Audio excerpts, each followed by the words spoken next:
You're listening to NT Paranormal After Dark. Nothing normal about it. Hey everybody, how's it going? Wow, well, I have pretty much had it with Facebook today. I've been trying to go live for probably like the last 20, 30 minutes now. And Facebook doesn't seem to want to connect to my broadcasting software, so it's making me feel a little bit iffy about this Saturday's episode, because I definitely don't want to push that one out again. But anyway, so it's Thursday. It's time for After Dark podcast. Well, it's just me today, guys. Sarah's not with me. None of the other groups with me. I just wanted to pop in, kind of do a brief update on things going on. But if that's disappointing to you, don't worry, because it's a 2-episode week, so that's pretty awesome. This actually isn't even going to be the main episode. Saturday, we've got Rose Domain coming into the studio with Allie and Sarah, and she's going to be doing free readings for you guys. And I think I have finally figured out how to work that scenario. I'm going to have a temporary number that you can text to basically get into the queue for being up next on the reading. And when you're up next, I'll basically call you back at that number and patch you into the show. And you'll be able to have a face-to-face with Rose, who will do a reading for you, and you can ask questions and get some advice from her. And we'll just keep it going that way. And plus, I'll be doing an interview with her. Me and Sarah will be doing an interview with her, asking her questions about everything she does, all the services she offers, all the good things like that. Anything you would want to know about a New Orleans voodoo witch who does readings. And so that's going to be a lot of fun. We've known her for a little while. We actually met her in Tyler last year when we were doing the Paracon out there. And, even though we're a super science-based group, we're just a research team. We were getting asked all the time, after doing different investigations and things like that, if we knew anybody that could do removals and stuff like that. And of course, we don't do that. We just do the research. And so when we went out there, we actually interviewed and talked to a bunch of different like psychic mediums, people that said they did spirit removals, things like that. And out of all of them, she seemed to be the most legit. And so we kind of developed a relationship with her and have recommended her to people a lot who have wanted removals and things like that. So, naturally, we're going to have her on the show so you guys can meet her. But I'm going to save most of my talking about her for when she's actually here and can defend herself, So that sort of thing. And she's cool. We pick on each other. But mainly what I want to talk about is, if you guys didn't know, I'm an author. One of the books you guys probably know about, that's the After Dark Paranormal Investigations book, which was actually a team effort on writing it. I'm not the only author on it. I had the rest of the team help me out, co-author the whole thing, meaning Kristen helped me do a lot of the actual writing for a couple of the chapters. And then Allie and Sarah sat down with me and basically dictated their stories from their perspective, and we banged it out. We wrote it out. I think it's a really good book. I think it's a really honest look at our investigations and things like that. I also talk a lot about the science behind what we do. Some of my theories, which one of the theories that's in here about EMFs is already a little bit outdated. I've already, since publishing this book, have kind of moved away. Well, not moved away, but I have a better understanding of the data that we were collecting at the time when I wrote the book. And so the theories that I put forth on how EMF is connected to paranormal activity and paranormal research has kind of evolved since the book was published, and that's within the course of a year, because we published this at the beginning of 2018. And so it's a really good book, and I already know how I want to improve when we release the second one, because we plan on doing it as a series, but we want to let some time pass. But I'm bringing it up because if you guys weren't aware, it's of course it's the paperback, and then you can get it on Kindle, but now you can actually get it as an audiobook, either through Audible, iTunes, or Amazon. And so it's available as an audiobook now, and Kelly McCormick is the narrator for it, and she does an excellent job. She did a great job on the production for it, and the delivery is just really good.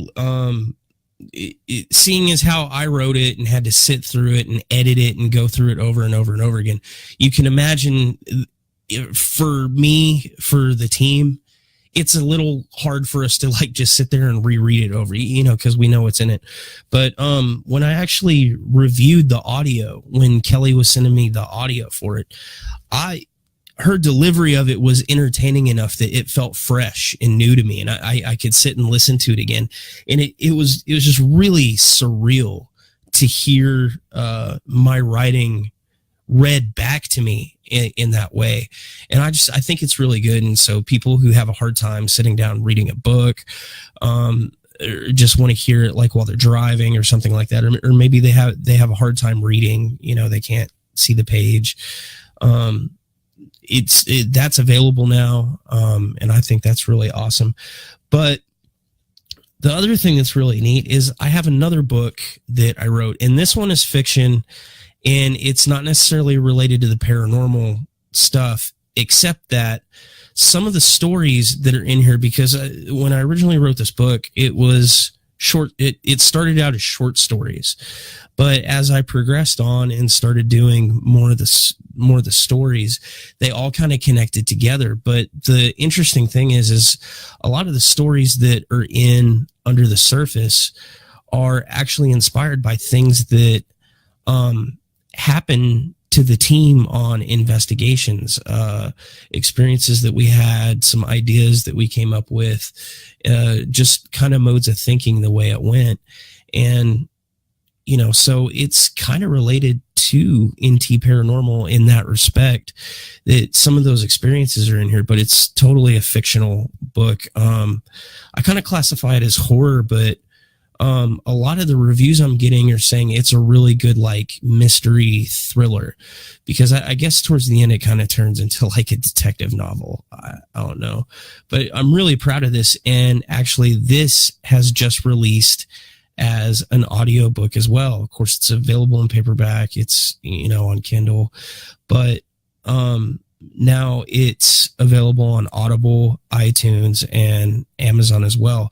And it's narrated by a woman named Chelsea Carpenter, who is fantastic. Like, she had the exact delivery that was needed for this book, because unlike the other one, there's a lot of characters to this book. So she does different accents, different voices, and she really like draws you in and brings you in. The cool thing is so Kelly McCormick, who narrated After Dark, she's actually going to be on the podcast on August 23rd, and we're going to interview her about the process of her narrating and recording this book for us, and her thoughts as a reader of what she thought in the cases that are presented therein. And then she also told me, when I was talking to her the other day about getting her on the show to do that interview, she told me that the studio that she actually does her voice recordings in is actually active, paranormally active. And she invited us out to do an investigation out there, which I think would be really awesome. It's about a 7.5 hour drive from where I'm at, though, because she's located in Arkansas. or that's where the studio, she's located in Arkansas and the studio is located in Arkansas. So, we'll have to plan out a little bit for that, but I think it'd be really interesting that we're going to do an investigation at the place that our book was recorded. That kind of blows my mind. And I think it's a really interesting idea, to do that. And then Monday, I don't think it's going to be live. I think it's more of a pre-recorded thing that she does. But Chelsea, the lady who, the fantastic narrator that narrated Under the Surface for me, she's actually going to be doing, I'm going to be doing an interview on her channel about the book. She wants to interview me as the author, things like that, which hopefully that'll help with promotions and things. But if you guys, as fans of NT Paranormal, haven't picked up the books, know that, all profit that from the After Dark book goes straight back into our research. Like it's basically the same as donating money to our EEG fund that we just started up. We don't make a whole lot off of it. I think it's like $2 a paperback. I mean, it's something ridiculously small, but we enjoy getting the book out there. I really feel like there's good information in there. I really like that people are enjoying it and relating to it, and then they'll read it and then they'll write back and tell me their stories. And it's been really amazing after getting the book out and having something to discuss with people at the different live conventions that we go to, the different speaking events and stuff like that, having talking points in there. I'm just really proud of the work that my team did to help me get that done. I mean, it was a team effort and I'm just really proud of it. But like I said, Kelly McCormick's going to be on the show August 23rd, which is my birthday, by the way. So that's going to be a really cool birthday present. And then after I get more details, after I've done the interview with Chelsea Carpenter tomorrow, I'll probably put something out there about, when that interview is going to go up, and we'll probably use that as like promotional stuff. I'm super excited about the books. I mean, we worked really hard on that. I worked really hard on my stuff. I'm working on my next book now, which is another fiction book, something I want to get finished up.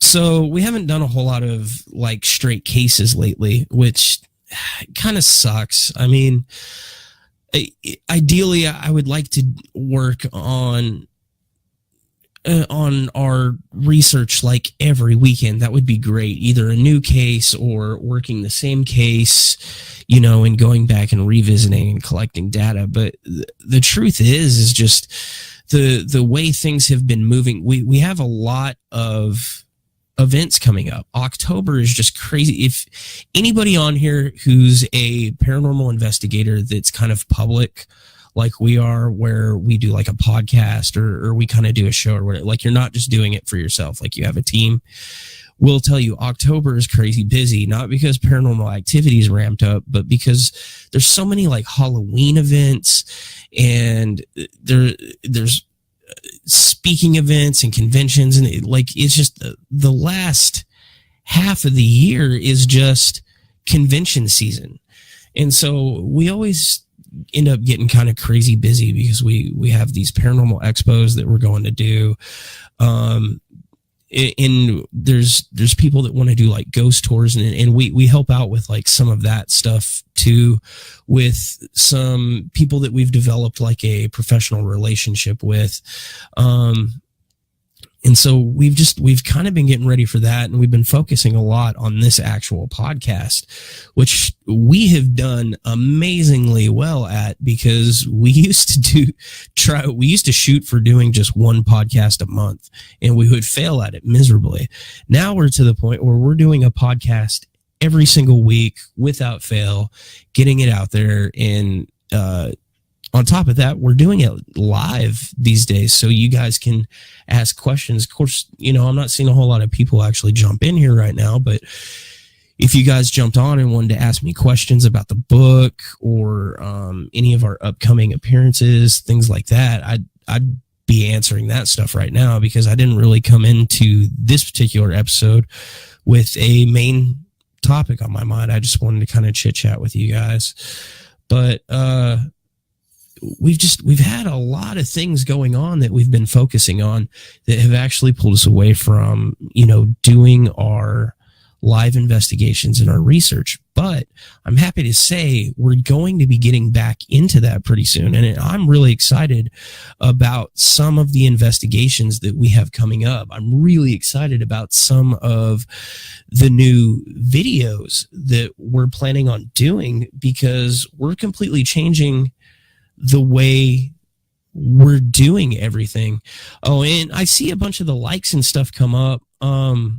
Facebook has been having problems all day today. So if you guys are commenting, I'm totally not seeing your comments right now. I wish I was. Like right now it says there's only 3 comments on the board and that nobody's watching, but I'm seeing like a whole bunch of thumbs up and likes and stuff. So I really appreciate that. I'm sorry if I'm missing your questions.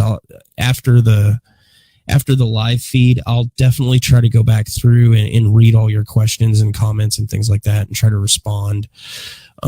If I'm missing it, let me try clicking this. See, no, it's not really doing anything. I'm not even streaming the way I normally would. I don't know why Facebook's being so wonky today. It's really frustrating. But I mean, back to what I was saying is, we've got investigations lined up that we're going to do, we need to do, but they're kind of time sensitive. So they're scheduled a little ways out. We're planning on doing a lot of really cool things with our videos, because we're absolutely moving away from the reality show live formula that is just tired and old. Like, now that the past couple of years have been really crazy, because we started out just doing it for fun, and then we got to a point where we were really interested in the research, and then we realized we were actually doing something different than everybody else with our research. We were really getting into it. We were really looking at our theories and just tightening the nuts and bolts down on it. And just one day I kind of realized we don't need to be doing the same types of videos that the other groups do. We need to do something different. We need to present our evidence our research in just a completely different light, because everybody likes Ghost Adventures and Ghost Hunters International and all the shows. I mean, yeah, they're entertaining, but they're viewed as reality shows. They're watched in that manner. Nobody is watching that and pulling away any like educational value from it. Nobody looks at that and says, oh, these guys are bringing up really good theories, really good points. They're really pushing the boundaries. Nobody's doing that. It's just kind of the same reality TV that everybody's addicted to. But the type of show that I watch, on the weekends, I watch documentaries. I really like anything that's science-based, educational sort of thing, but done in an entertaining manner. I'm not talking like 1980s documentaries. I'm talking like a lot of the new stuff that comes out.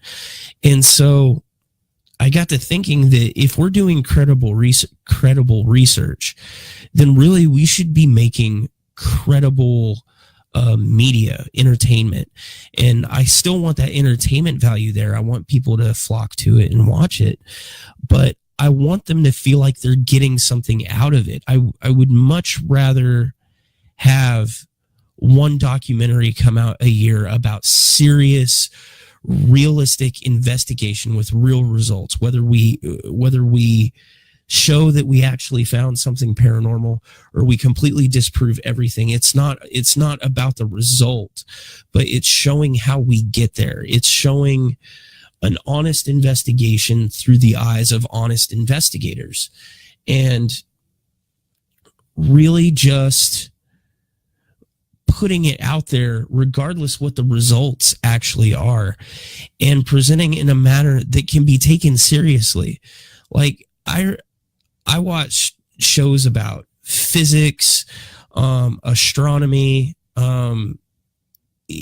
aliens, just a variety of topics, not just paranormal things and conspiracies and things like that, but legitimate shows that are put out there to educate you. But it's presented as a very serious, lengthy documentary. It's not something you can just break down in 30 minutes and show the highlights. It's interviews, it's history, it's getting into the nuts and bolts of exactly what the experiments are and what we're doing. And that's what I want to put out there. I want to put out meaningful material, not just another reality show that is not really all that scary. You know, I'm not looking for the jump scare. I'm looking for meaningful viewership. And so that's the direction that we're going. And one of the things that's a part of that is we've already done a lot of investigations and come to conclusion of a lot of these places. But the way we filmed that content was completely contrary to what we're actually trying to put out there. And it was very derivative of what everybody else does. And so a lot of those investigations, we're going to go back and revisit it. And we may go back and do additional investigations to make sure of our data, to get new footage, maybe new evidence, things like that, based on the things we've learned over the years. But we're going to take all those past investigations, boil them down into something substantial, and try to do multiple documentaries about locations or sets of locations or different cases we've worked on, and represent that in a more meaningful way. So while it will rehash a lot of evidence that we've already presented, we've already found a lot of things that we've already disproved and gone past in our careers as paranormal investigators, it's going to be presented in a new, more meaningful way that's more accessible, more understandable, and more in depth. Actually, you know, it's almost like watching a movie that you really, really love and then getting the Blu-ray and then watching the director commentary on it. It puts everything in a completely different perspective. And that's what we plan to do with a lot of our old investigations. And then we have a few investigations that we did that were really great. And we were just on the brink of putting out a video of like what we normally do. But what we decided is I would hold off on doing that because we had kind of come to the conclusion that we were going to do everything in this new light. So we've been holding back, putting off, reevaluating what we actually have evidence wise, what we actually have footage wise. We plan to go back and do some interviews, like the old Granbury Jail Museum. This is one we've been talking about for a while. And I still have not been through every bit of evidence that I would normally go through before putting out an episode. But after I go through all that, we plan on going back to that location just to film post-investigation interviews with all the team members that were involved with it, which is something we never did before. We never went back to the location and kind of pointed out, oh, this happened over here. This is what happened to me. This is what I experienced. This is what I felt. We're going to go back and do interviews with the people that work there, the curator and the people that allowed us to come in. We're also, Brandy Herr also agreed to do an interview with me. She's the one that actually runs the Granbury Haunts and Legends tour that's in the area. She's the one that got us connected with that location in the first place. And she's got stories about when her and her private group went in there and did some things. And she, you know, we're also going to get some footage of her tour and things like that. I've also discussed doing a podcast with her. She runs a Halloween store that's open year round right there off of the square. And we're actually going to do a podcast from her store. So we have all these really interesting things that we want to do, and they're just time consuming. They take a long time to put out there. And even though we're taking longer in between videos we're putting out and projects we're putting out, I think in the end, everybody's going to enjoy them more. They're going to take more out of them. They're going to get more substance out of it because we have learned how to put more substance in what we're doing to be more honest with it. Okay, I am actually seeing just a few comments actually show up on my thing. I don't know if this is a thing, but basically the only comment that's showing up is Catherine is telling me that she likes my haircut. Thank you. I appreciate that. I got it cut like 3 or 4 days ago, something like that. I'm trying to grow it back out. I had it shaved a little while ago because summer in Texas is freaking hot. And, with the world plummeting into global warming, it has just got worse. So a couple of months ago, I shaved my head all the way down to the skin, and I'm just now getting my hair back. But I am trying to grow out a luscious beard, which is just getting grayer and grayer and grayer. And my birthday's here in a couple of weeks, so it's just a reminder of how old I'm getting. But I appreciate that. The haircut, this is my ghost hunting haircut, I guess. I don't know. Man, that really threw me off topic talking about my hair. This is riveting radio, guys. But I'm really proud of the research we've done up to this point. And we have taken most of this year off from doing active investigations, but that doesn't mean our research has stopped. Like we have been going over all our old cases, all our old data, reviewing things just for this podcast in general to kind of redevelop our ideas, to take a step back. I mean, that's kind of how we came up with this idea that, we want to purchase an EEG and start doing tests on, okay, what parts of the brain light up when certain experiences happen? Is that going to be the same in a paranormal study? We plan on doing experiments with the Ganzfield effect. I've actually started building some devices to kind of monitor that study, and then also like sensory deprivation, which is the opposite of the Ganzfield effect. We have a lot of lab for lack of a better word, we have a lot of lab experiments that we want to do, and not for the simple fact that we want to compare those results as a control to the things that we've experienced out in the field. I mean, because, as skeptical as we are, we joke around all day, but we're a really skeptical group only because, we take facts for facts. It's not because we want to discredit anybody or say that paranormal stuff isn't a thing, because at the end of the day, everybody in my group, even the most skeptical of us, have had experiences, very profound experiences that we can't explain, even with all the science, all the toys, all the instrumentation. There is just no current credible explanation for a lot of it. So what we want to do is maybe duplicate those things in a controlled environment. And if we can duplicate those things in a controlled environment, then we can compare that data and then decide, okay, is this really a thing or is it not a thing? Is it more so than that?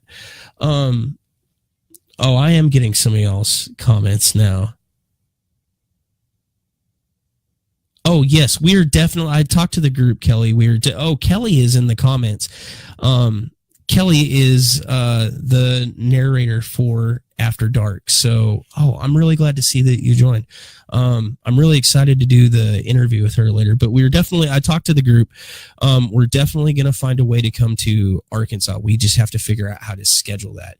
But I'm super excited about doing that particular investigation. The idea of investigating the place where our book was recorded is just like, it's total full circle. It's really cool. And we really, really like the commercial type locations. I mean, we love doing the residential investigations, but being able to go onto a commercial type property that's not like somebody's house and it's not all just personal experiences, and stay the night in those locations is just such a cool opportunity. I mean, we've stayed the night in a historical jail. We've stayed the night in historical museums, things like that. And even if we, at the end of our paranormal careers, we never actually prove anything, man, just the experiences alone makes it worth it. I mean, how many people can say, well, I stayed the night in an abandoned asylum? You know, those things are really cool. And so, you know, coming to the studio in Arkansas is just going to be another thing to just check off the list. We want to do the Lavaca County Jail. There's a bunch of hotels we've actually been invited to do, but you know, the further and further we get away from Fort Worth, and that's another thing that, you know, we need to kind of talk about as a topic on future podcasts is, you know, for a lot of the other investigators out there who are either just getting started or, you know, they're not as into it as we are, is we wanted to do an episode on like how to function as a team, you know, how to do your budget is like an investigation team, you know, how to get out there and some of the practicalities of it that nobody talks about. Because I mean, the thing is like equipment is really expensive, especially if you're buying things that are, you know, designed for paranormal investigation. I know not everybody's a scientist like us. A lot of you guys are going to want to go out there and just use an SB7 spirit box and an Ovilus and things like that. And there's nothing wrong with that. If you're a weekend ghost hunter and you're not trying to get published in a scientific journal, by all means do that stuff. There's nothing wrong with that. I actually say in the book that modern day ghost hunting is akin to myth building. That's fine. Telling stories is great. Believing in something and just enjoying the experience of it is great. We actually do that too. I mean, I hate to say it, but that's something that we kind of do off the books. You guys don't see a whole lot of the ghost hunting that we still do. You know, because what we put out here online and videos and things like that is the legitimate research that we do. But we still go out and just have a good time and try to scare ourselves for the heck of it. But kind of back to what I was saying is, I mean, I know as a viewer or a listener, if you just listen to the podcast or whatever, it can be frustrating when there's not a whole lot of new content out there. And that's kind of why I shifted so much focus to doing this podcast, is because I wanted content out there to keep you guys engaged while we build a better, more meaningful show. Or I don't even want to call it a show, because I feel like I'm doing movies, because I don't want to do 30-minute episodes anymore. I want to do, you know, hour and a half long documentaries, or maybe depending on how it develops, maybe like a whole season of hour-long episodes that develop, you know, over different locations. I mean, there's so much stuff that's still kind of up in the air, but I do know that we've spent so much time going back over our old research, coming up with new research, and we really haven't hit a whole lot of new places, even though we have them lined up. But I feel like in the end, it'll be worth it, because with all the work that we're putting in, all the ideas that we're doing, all the pushing we're doing to ourselves, we're going to have more meaningful content out there. And at the end of the day, we're going to be the group that actually gets taken seriously by people outside the paranormal community. And I mean, there are a lot of great paranormal investigators out there. There are a lot of great ghost hunters out there. There are a lot of great people that do great documentaries and TV shows and things like that. That's not what I'm saying. Those people are taken seriously by other members of the paranormal community. My goal is to be taken seriously by everyone, one way or the other. A force to be reckoned with, at least on the subject of paranormal research. I want people outside the field of paranormal research to take a look at what we do and say, that is a fair assessment of that. Even though I may not agree with all the conclusions, or I still have my doubts about some of the evidence that they gathered, I don't want them to look at it and say, well, their conclusions are completely wrong because they're idiots. They don't actually do credible research. I want them to look and say, well, while some of the controls and stuff like that are flawed, like these guys are really legitimate. They're not faking anything. And they definitely understand the concept of controls in their experiments and things like that. And I want people in the paranormal community to look at us and respect us and say, okay, they have gone to such great lengths to filter out all the noise and just be completely even. And they didn't discredit every single thing by just disproving it, but what they did is they put everything on an even footing so that the subject can be taken seriously. And I think that's the most important thing is, we, like I said before, we have a ton of fun with it. We'll just go out there and goof off and try to scare each other. But the subject matter, what we're doing, the research, we've always taken the research seriously, even if we're not taking ourselves seriously, if that makes any sense at all. Great equals distinguished. I am very not distinguished, ma'am. Loving the interviews, gives more insight into the group and the work you do. I have really enjoyed doing more interviews on the podcast, actually, and that's why I've been trying to line up more of these guest appearances. But honestly, that's because I don't find myself interesting enough. Like I'm doing this show solo, and I feel like I've kind of been droning on the whole time just to kind of fill time. And hopefully you guys enjoy it, but I feel like I lose a lot of the silliness, a lot of the banner, a lot of the back and forth if I don't have somebody to interact with. If I don't like coming into it without a topic like I did this time. I kind of rolled the dice, and I'm just kind of going with it. I hope it's going good, actually.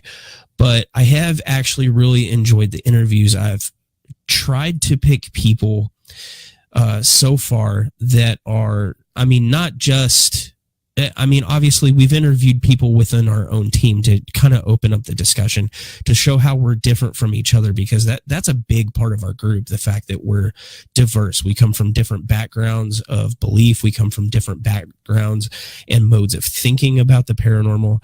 And we definitely have different strengths in our education. So I wanted to highlight that. But like with Rose coming on Saturday, with the interview we did with Patrick T. Chrissy, when I did the interview with Eric from the old Lethbridge paranormal team in Canada, I was trying to make sure that we were talking to people that are different enough from the way we do things and different enough from our perspective. The challenge is to try to interview them and be even keel about it, because it would be so easy just to bring somebody on that thinks differently than we do and just eviscerate them. I want to get the opposite opinions out there and try to be an example to the rest of the community out there, that you can have an open discussion about something, not agree on things, and still be civil to each other, because I think that's an art form that's been completely lost lately on not just paranormal topics, but a lot of different topics. And that's what I'm trying to do anyway. Hopefully we're succeeding. But so far, every guest that's come on has actually been really interesting and really entertaining to me.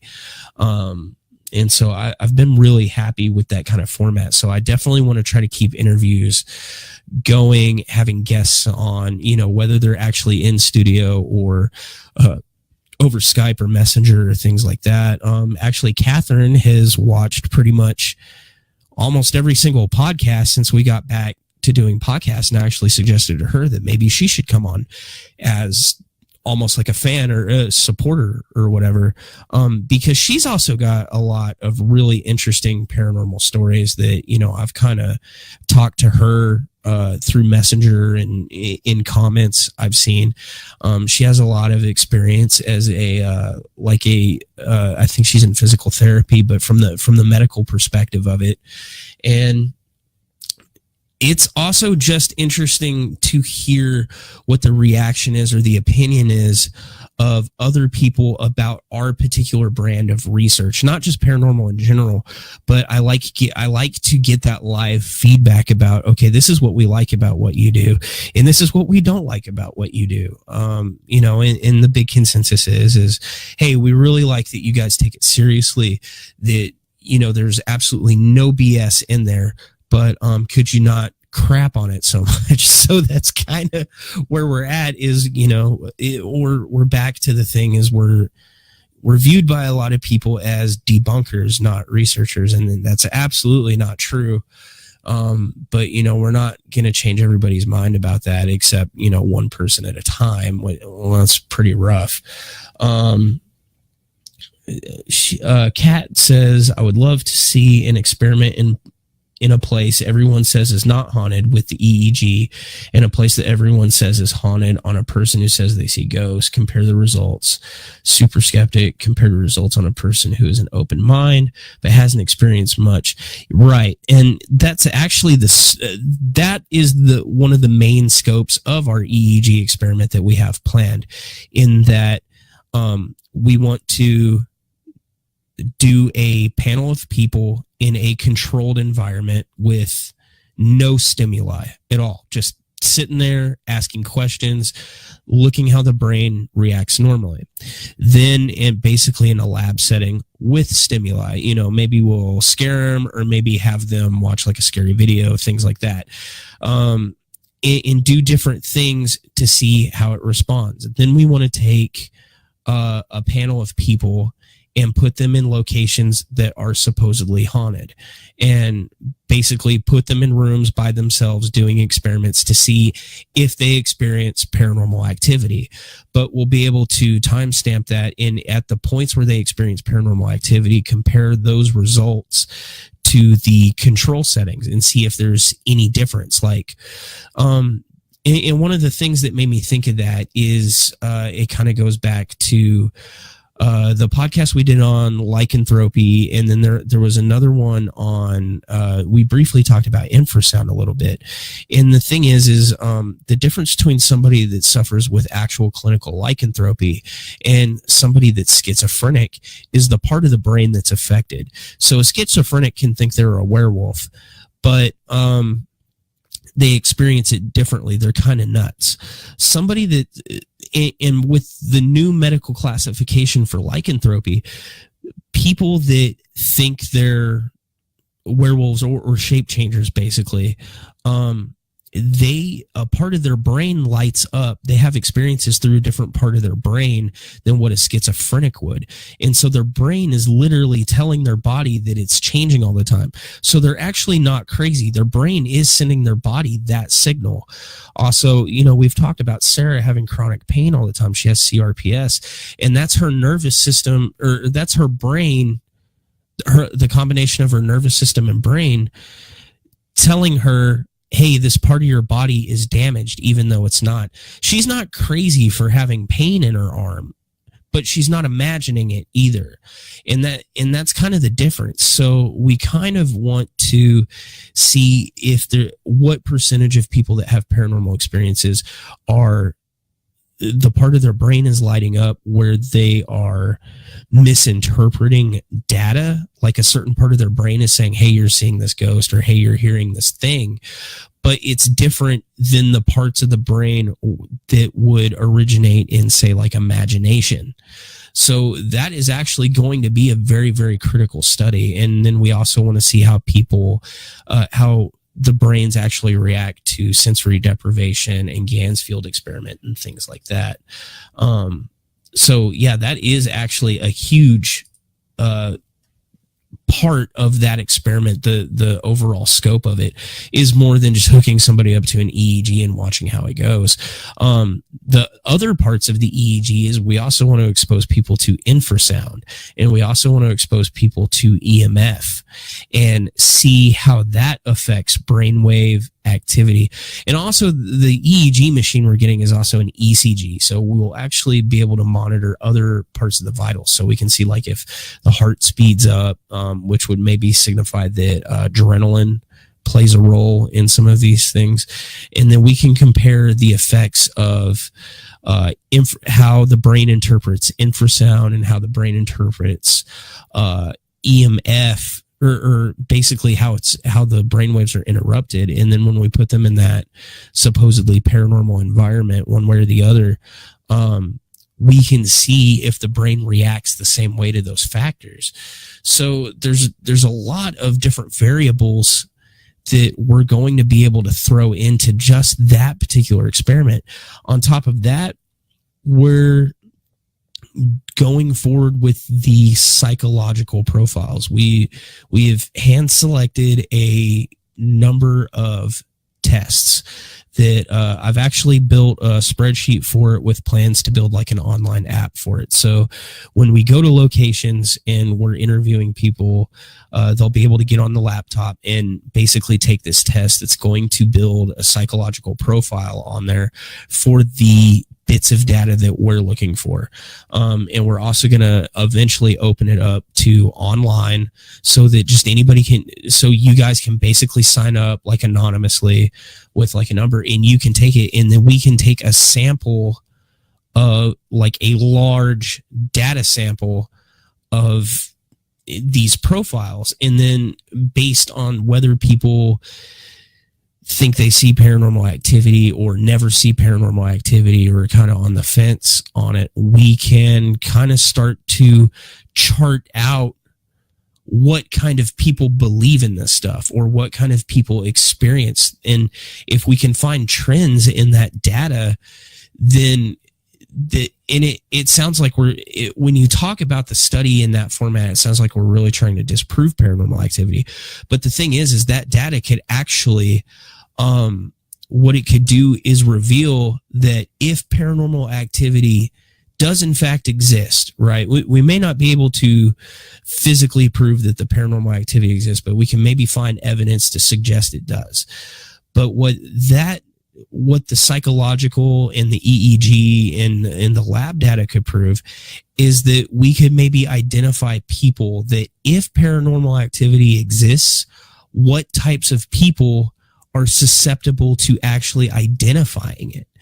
That would actually be a huge step. That would almost be like a test that confirms people could actually be psychic or sensitive or mediums or whatever, in a way. Not to that extent, of course, but the data could intrinsically be there. And so that's just something that I'm really enamored with trying to prove. And by the way, we've got 2 donations on the EEG fundraiser, which I appreciate. Kat was one of them, and Jennifer also donated to that fund, and I really appreciate those. We got a long way to go, and like I said in the video on that, even if we don't meet the goal on that, eventually I'm buying an EEG, even if I've got to do it out of pocket, which I save back pennies every day. Our group members save back pennies every day, and just the donations are just going to make it to where we can get to that goal faster and get to that research and data a lot quicker. But one way or the other, we're going to get there at some point. And then once we get that data and we've looked at it for about 6 months, we'll write a book about it, a journal about it, or we'll make a complete documentary about it, depending on what we find. I'm really excited about that.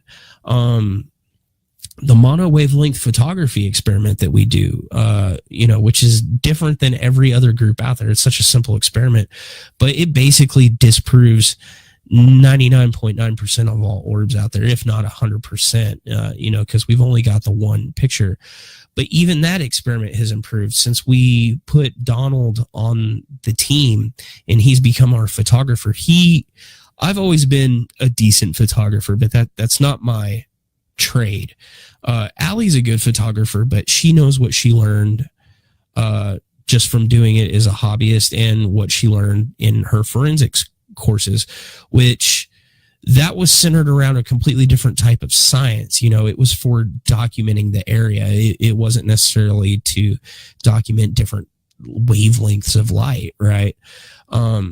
Having Donald on the team and watching how he works and the different types of equipment he takes pictures with, because he messes with shutter speeds, exposures, apertures, different types of focus, different types of lighting. It made me think in different terms of that experiment.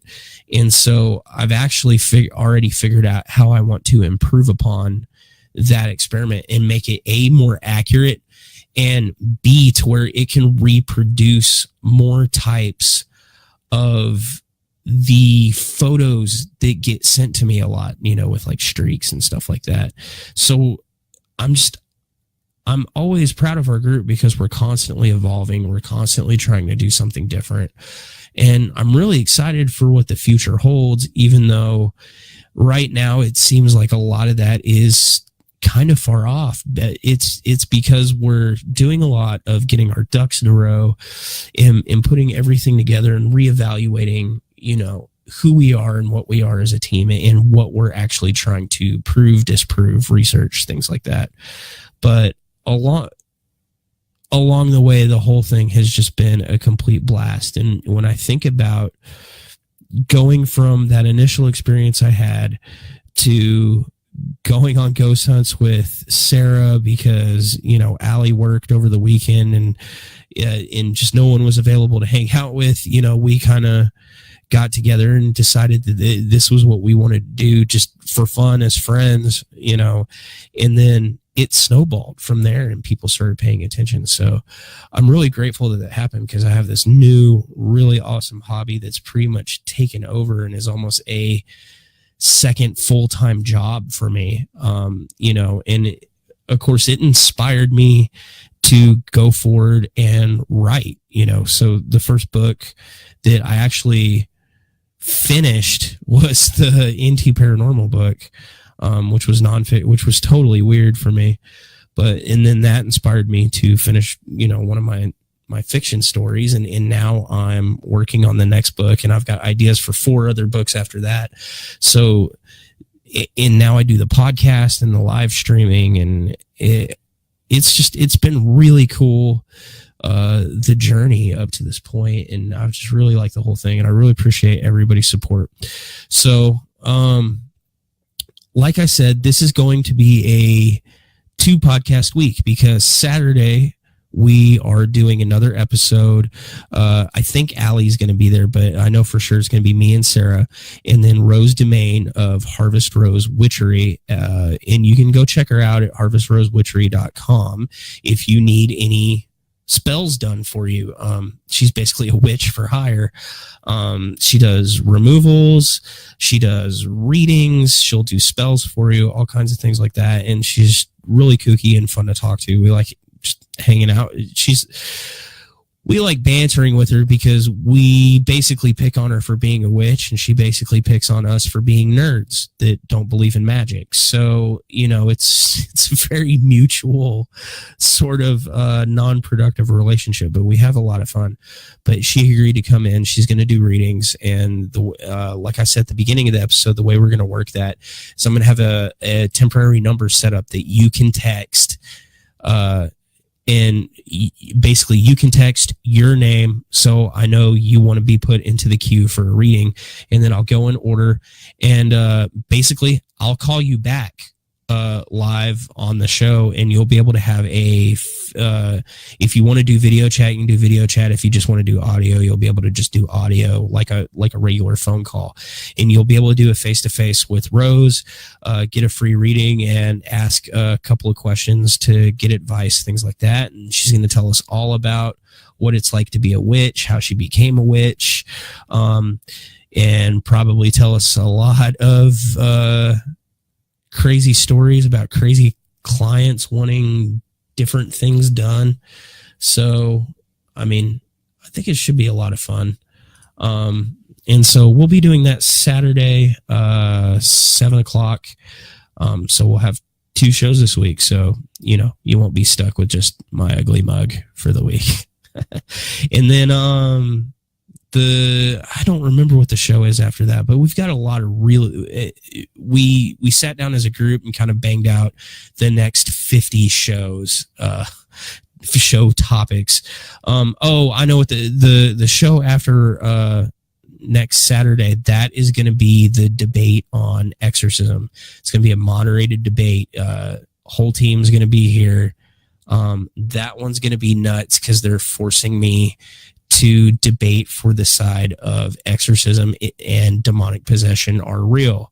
And so, as dedicated as I am, I did a whole bunch of research. I've watched a whole lot of supposedly real exorcism videos. And I actually learned a bunch of things I didn't already know about exorcisms, and not just of the Catholic faith. And it turns out there is actually some compelling evidence out there that I'm going to have to bring up and put as part of my arsenal. I don't know. I don't know that I'm entirely convinced, but I am more convinced than I was when I first started doing the research. So it should be an interesting show, and I have problems sleeping at night now. So that's going to be really, really interesting, actually. And that'll be one of the few times that I'll actually have the whole team in the room. Well, I guess not the whole team. It'll be me, Allie, Kristen, Sarah, and then we actually have a third party coming in. He was in one of our videos. Zach Wakeman is actually going to be on the panel arguing against me. So that's going to be a really interesting episode, and I'm going to be way out of my comfort zone. So you guys should watch it just for that entertainment value right there, because I'm going to be arguing for something that I would normally be arguing against. So, you know, debate in action. Woo, go us. So anyway, that's all I wanted to talk about. I just wanted to basically plug the books, which I'm going to do again. If you go on Amazon.com, Amazon.com/author/Ashton Rogers, you can actually get to all my writing, including these 2 books, After Dark, Paranormal Investigations, and Under the Surface, a collective of stories to haunt your dreams. You can get paperback. You can get the Kindle versions there on Amazon. They are now actually available in like actual bookstores now. I actually saw After Dark Paranormal Investigations on the Barnes & Noble website the other day, which was really bizarre. But importantly, these are now available as audiobooks now through Audible. You can also get them on iTunes, and Audible and Amazon are the same company. But if you go to Amazon, the Audible version is actually linked to that. Unfortunately, you can't get them as like disc media yet. They have to sell a lot better before they will invest into offering it as physical media. But the digital copies are, I mean, who's not streaming? I don't know anybody actually buying CDs anymore besides like my grandparents. So, I'm really excited about that. And, and of course, you know, we'll be interviewing her soon, but a super big thanks to Kelly McCormick for narrating the After Dark book. And of course to, Chelsea Carpenter for narrating my Under the Surface book. So anyway, I'll see you guys Saturday, and everybody have a great Friday until then. So later, guys.